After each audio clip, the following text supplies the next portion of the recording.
बन रहा है मछली।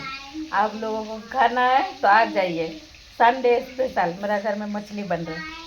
मछली चावल, चावल बन गया ऑलरेडी, उधर है भात बाद में बनेगा। ये मछली है, भात बन गया।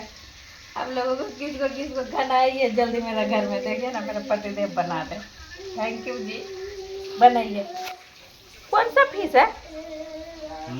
कौन सा है? बचवा, बचवा।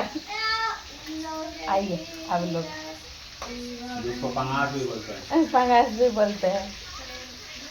आज बन रहा है मछली, संडे स्पेशल है। अब फ्राई फ्राई फ्राई भूज रहा है उसको। भुजाल हो रहा है।